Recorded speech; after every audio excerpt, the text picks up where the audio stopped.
Hello les amis, bah écoutez, je voulais vous faire une petite vidéo aujourd'hui, ça faisait longtemps, et vous allez aussi comprendre pourquoi. Je voulais vous faire cette vidéo parce que, figurez-vous que je me suis fait ghoster. Donc cette vidéo, elle va parler du ghosting, du shadow work, du travail de l'ombre et de nos parts d'ombre. Alors tout de suite, je vous dis, j'ai mon petit pense-bête parce que j'ai des petits problèmes de mémoire et donc ça me permet de garder le fil. Alors, on va parler ghosting, shadow work, part d'ombre. Si tu veux me suivre, il y a tous les réseaux sociaux qui sont là en bas dans la description pour me suivre et pour t'abonner, sur Insta, sur Facebook. Et puis aussi, si tu veux, avec moi, décrocher un appel découverte offert, bah, n'hésite pas, ce sera aussi dans les liens en dessous, puisque je suis coach personnel et professionnel spécialisé en neurosciences. Voilà. Euh, alors, je vais vous mettre un petit peu de contexte. Depuis le début de l'année, je suis très fatiguée et j'ai un parcours en fait où je suis à la recherche d'éventuelles neuroatypies chez moi, c'est-à-dire que des fonctionnements de mon cerveau qui ne sont pas comme la majorité et qui aujourd'hui me posent problème dans mon quotidien, que ce soit dans mon travail et dans ma vie de tous les jours, par rapport à la mémoire immédiate, ce qu'on appelle aussi la mémoire de travail, la mémoire exécutive, je crois, une énorme fatigue, des problèmes de concentration. Donc ça touche toutes les sphères de ma vie, y compris mon travail, et c'est pour ça que, et ma créativité aussi, et c'est pour ça que j'ai pas été très présente sur les vidéos. Voilà. Donc dans ce contexte, j'étais en difficulté émotionnelle et psychologique parce que dans un parcours de recherche et de tests pour savoir exactement ce qui se passait dans ma tête, donc il n'y a jamais rien de rassurant là-dedans, hein, franchement. Et puis, ben, parfois, il faut des mois pour avoir des rendez-vous chez des spécialistes et des mois pour pouvoir faire des tests et des mois pour avoir le débrief des tests. Donc aujourd'hui, je sais ce qui se passe. Si vous me suivez sur Instagram, bah, vous avez dû voir qu'il y a du TDAH et du HP qui traînent un petit peu, mais c'est pas le sujet de cette vidéo. Donc j'étais dans un contexte extrêmement fatigué, extrêmement vulnérable, avec des problèmes de concentration, d'attention et de mémoire, donc pas simple. Et puis en fait, j'ai donc été ghostée dans ce contexte par une personne. Je me suis mise en retrait énormément à ce moment-là, hein. Je suis clairement rentrée dans ma grotte. C'est mon fonctionnement. On peut être d'accord ou pas d'accord, mais c'est mon fonctionnement. J'avais besoin, effectivement, me sentant très vulnérable, de me couper d'un certain nombre de choses qui me demandaient et qui me coûtaient trop de ressources et pour lesquelles j'avais plus les moyens. Donc c'est ce que j'ai fait.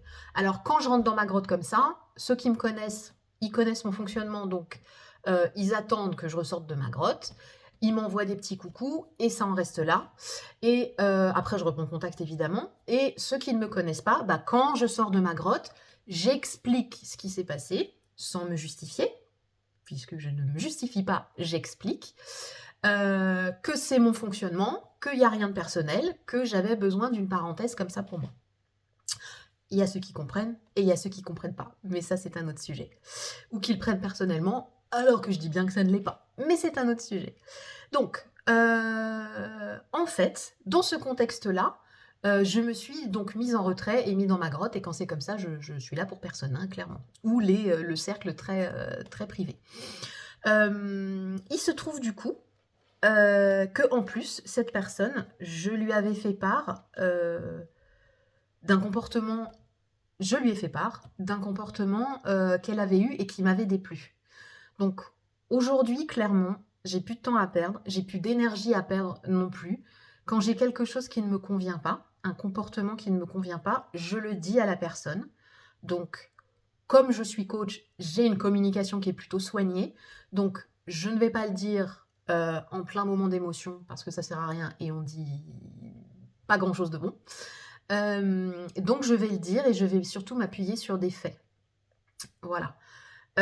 Donc, et je ne m'embête plus en fait à ne rien dire ou à rester dans un contexte ou dans une relation ou dans une situation qui ne me plaît pas pour je sais pas quoi en fait. Pour voilà, ça c'est fini. Je ne reste plus dans cette situation-là. Donc, j'ai fait part de ce comportement qui m'avait déplu à cette personne. Euh, Ce comportement, je l'ai vu l'avoir plusieurs fois sur plusieurs personnes. Elle est consciente qu'elle l'a. Apparemment, pour elle, c'est pas un problème. Et c'est ok. Seulement quand j'entends et là je l'ai entendu beaucoup même chez mes coachés, hein. Quand on sait, quand on produit un comportement de je vais pas dire le mot pour rester poli, on sait quand on a merdé, voilà, je le dis, parce qu'on voit qu'on a heurté quelqu'un, en le voulant ou très involontairement d'ailleurs, mais on le sait quand on et en plus quand on le fait volontairement, quand on est dans un mode automatique, dans un schéma qui se répète, un schéma de comportement qui se répète, on se connaît et on sait qu'on l'a fait, d'accord? Donc c'est ce qui s'est passé. J'ai eu à plusieurs reprises ce comportement, et donc j'ai exprimé que ça ne me convenait pas, que en plus dans un moment où j'étais particulièrement vulnérable, c'était vraiment au-dessus de mes forces de supporter ça. Donc c'est pour cette raison que je m'étais mise en retrait. À la suite de ça, donc j'ai été ghostée. Mais en fait là, ce qui se passe, c'est que chacun a les comportements qu'il veut, il y a aucun souci.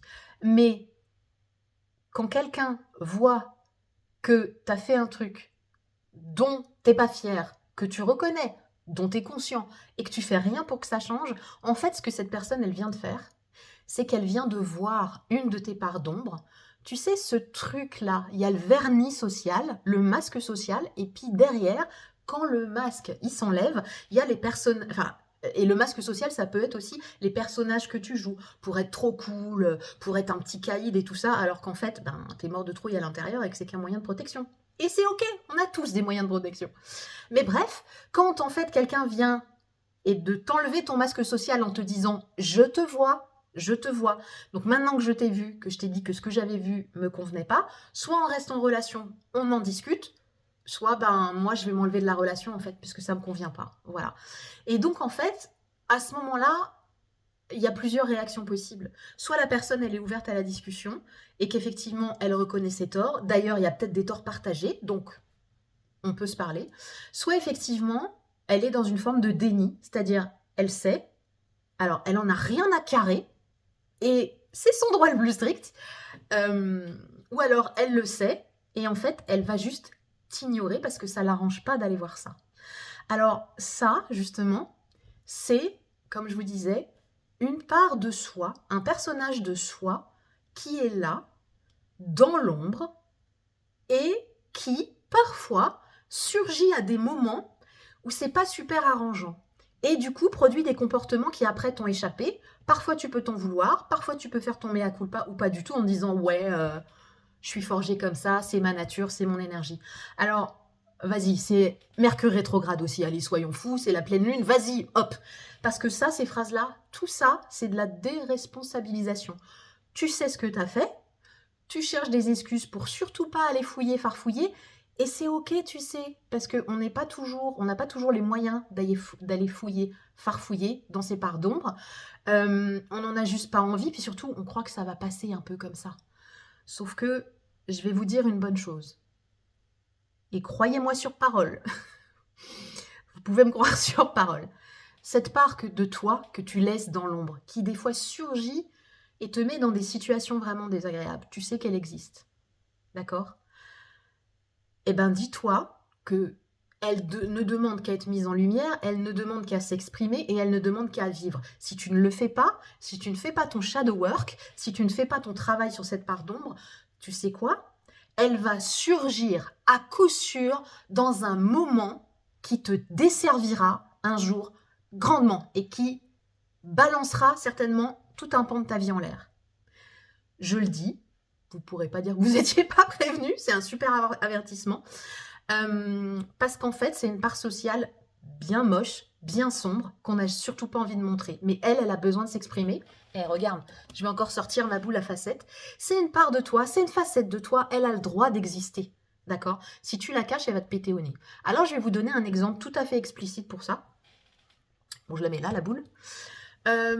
J'ai quelqu'un de ma famille, quelqu'un de très proche, qui, en fait, avait un comportement sanguin, fallait pas l'embêter, tu vois. C'était a character, comme on dit en anglais. Voilà, tu vois, cette personnalité-là. Et en fait, elle était contente d'être là-dedans, ça lui convenait.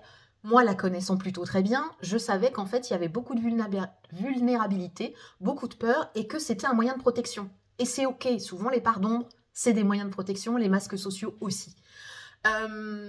Sauf qu'il y a des fois, plusieurs fois, dans sa vie amicale et même notre vie familiale, ça l'a desservie parce qu'elle a explosé pour des situations vraiment anodines et en fait, elle montait dans les tours toute seule, quoi. Bon, c'est tout. Quand c'est dans le cadre amical, tu peux perdre des amis. Quand c'est dans le cadre familial, il peut y avoir des ruptures familiales. Voilà. Et puis parfois, quand c'est dans le cadre du boulot, là, ça peut avoir des grosses conséquences. Par exemple, en fait, cette personne, pendant 1 an, elle s'est préparée pour une reconversion, pour passer un examen d'État qui est reconnu comme étant très difficile. Donc, elle a étudié pendant 1 an, etc. Il se trouve que dans tous les examens qu'elle devait passer, pour ce diplôme d'État, il y avait des examens écrits et des examens oraux, notamment un devant un jury, où en fait tu jouais un peu l'enseignant et il y avait un jury d'élèves, enfin il y avait des élèves avec qui tu jouais ce jeu de rôle et il y avait un jury qui te regardait comment tu interagissais dans tout ça. Et en fait, avec le stress de l'examen, ce qui est normal, peut-être la peur aussi, les émotions qui étaient là, ce qui est normal aussi, et puis la pression qu'elle se faisait, puisque l'enjeu pour elle était important, c'était son métier de rêve et elle était en train de se reconvertir depuis au moins 1 an. À un moment dans l'assemblée des élèves, il y en a un qui monopolisait la parole, qui empêchait les autres de s'exprimer et donc en tant qu'enseignant, il faut intervenir pour pouvoir rétablir une parole homogène et fluide. Et en fait, avec tout ce stress, les émotions, la pression, là, sa part d'ombre est sortie et de manière quelque peu abrupte, mais inadaptée, elle a recadré la personne. Ben, vous savez quoi?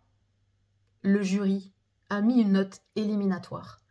Et en fait, je sais même pas, je me souviens plus si elle a pu se présenter aux épreuves d'après. En tout cas, c'était mort. Voilà. Tout ça parce que elle était cachée dans ce personnage qu'elle entretenait, ce personnage social. Elle avait cette part de sa personnalité, ce personnage dans l'ombre, qui des fois surgissait comme ça, et qui là a surgi au pire moment. Donc les amis, se faire ghoster, c'est pas très grave, hein. Moi je passe à autre chose. Mais en fait, ça met une leçon de vie que je voulais vous partager. Si vous avez comme ça des protections, des protecteurs qui vous font avoir des réactions un peu sanguines, des parts d'ombre, des masques sociaux que vous entretenez, dites-vous qu'un jour ou l'autre, ça a déjà dû vous porter préjudice et un jour ou l'autre, ça vous portera préjudice dans une situation vraiment, vraiment importante pour vous, ça va exploser. Donc, en tant que coach, je vous conseillerais qu'une seule chose, faites-vous aider. Faites-vous aider, voyez un thérapeute, faites-vous accompagner, voyez un coach. Parce que ça, vous avez beau l'ignorer, un jour ça vous sautera au nez et ça vous sera très préjudiciable. Donc, en tant que coach, je peux vous accompagner là-dessus, toujours plutôt dans un accompagnement moyenne à longue durée, et puis plutôt dans un contexte professionnel. Si vous voulez m'en parler, n'hésitez pas, vous pouvez me contacter sur mes réseaux sociaux, par mail, et aussi, si vous voulez, pour un accompagnement ensemble, si vous êtes prêts à changer et à travailler ce point-là, et à vous transformer, n'hésitez pas à venir décrocher aussi un appel découverte avec moi. Il y aura tout ce qu'il faut pour comprendre et pour me contacter dans... Vous voyez, là, je commence à fatiguer. Il y aura tout ce qu'il faut dans la description. Voilà! Écoutez, ça a été un plaisir de vous faire ce petit speech. J'espère à bientôt. Et bon dimanche, parce qu'on est dimanche. Bye!